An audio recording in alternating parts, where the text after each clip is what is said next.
தேவ பிள்ளைகளே, 1 பேதுருவின் புத்தகம் 4வது அதிகாரம் 7வது வசனம் இப்படி சொல்லுகிறது: எல்லாவற்றிற்கும் முடிவு சமீபமாயிற்று. ஆகையால் தெளிந்த புத்தியுள்ளவர்களாய் இருந்து ஜெபம் பண்ணுவதற்கு ஜாக்கிரதை உள்ளவர்களாய் இருங்கள் என்று சொல்லப்பட்டிருக்கிறது. எதற்கு ஜாக்கிரதையாய் இருக்க வேண்டும் என்று தேவன் எச்சரிக்கிறார்?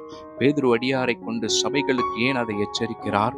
காரணம், கடைசி நாட்களிலே ஜெப ஆவி இல்லாத ஜனங்களாய் வாழ்ந்து சீர்கிட்டு போவார்கள் என்பதற்காக இந்த கடைசி கால சந்ததிகளாகிய நமக்கு தேவன் ஜாக்கிரதையாய் இருப்பதற்கு, ஜெபம் பண்ணுவதிலே நீங்கள் ஜாக்கிரதையாய் இருக்க வேண்டும் என்று எச்சரிப்பை கொடுக்கிறார். காரணம், எல்லாவற்றிற்கும் முடிவு சமீபமாகிவிட்டது. நீங்கள் தீமை செய்கிறீர்களா? இன்னும் தீமை செய்து கொண்டே இருங்கள். முடிவு சமீபமாகிவிட்டது. உனக்கு நன்மை செய்து கொண்டு இருக்கிறீர்களா? இன்னும் நன்மையை செய்ய பழகுங்கள். இன்னும் செய்து கொண்டே இருங்கள். காரணம், நீங்கள் செய்யும் ஒவ்வொரு காரியங்களுக்கும் முடிவு சமீபமாய் வந்துவிட்டது. உங்களுடைய வாழ்க்கையிலே தேவ அன்பை விட்டு விலகும்படியான தீய கிரியைகள் செயல்பட்டு கொண்டிருக்கிறதா? ஜெபம் குறைவுபட்டு விட்டது. தேவனோடு கூட இருக்கிற உறவு தனித்து போனபடியினாலேதான், தேவனோடு கூட இருந்த உறவை விட்டு நீங்கள் விலகினபடியினாலேதான் ஜெபம் என்னும் உறவை இழந்தீர்கள். ஆசீர்வாதத்தை இழந்து விட்டீர்கள். கர்த்தருடைய மகிமையை இழந்து விட்டீர்கள். தேவ தரிசனத்தை இழந்து விட்டீர்கள்.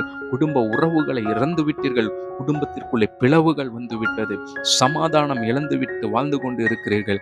வேலையிலே நிம்மதி இல்லை, உடம்பிலே சரீரத்திலே சுகமில்லை. இப்படி பல காரியங்கள் வந்திருப்பதற்கு காரணம் என்ன? உனக்கு தேவன் திரும்பவும் எச்சரிக்கிறார், ஜாக்கிரதையாயிரு.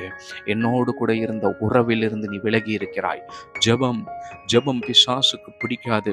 ஜெபம் பிசாசுக்கு அருவருப்பாக இருக்கிறது. ஜெபம் என்றால் என்ன? தேவனோடு கூட நீங்கள் பேசுவது. உங்கள் தேவைக்காக கண்ணீர் விடுவது ஜெபம் அல்ல. அது பிச்சை கேட்பதற்கு சமம். தேவனிடத்திலே பிச்சை கேட்கிறீர்கள். ஆனால் தேவன் எதை சொல்லுகிறார்? என்னோடு பேசு, என்னோடு பேசு. மோசே என்னோடு பேசினது போல, பழைய தீர்க்கதரிசிகள் என்னோடு கூட பேசினது போல நீ என்னோடு கூட பேசு. நீ என்னோடு கூட பேசும் பொழுது எல்லா சமீபமாய் இருக்கிற காரியங்கள், மிக நெருக்கத்தில் இருக்கிற காரியங்கள் எல்லாவற்றையும், தூரமாய் இருக்கிற காரியங்கள் எல்லாவற்றையும் நான் உனக்கு விவரித்து காண்பிப்பேன். மகிமையான காரியங்களை காண்பிப்பேன். தேவ பிள்ளைகளே, ஆசீர்வாதத்தை இழந்து தவித்து கொண்டிருக்கிறீர்களா? கண்ணீர் வடித்து வாழ்ந்து கொண்டிருக்கிறீர்களா? தேவனோடு கூட பேச பழகுங்கள். நீங்கள் தேவனோடு கூட பேச பழகுவது எப்படி? ஜெபம் பண்ணுவது எப்படி?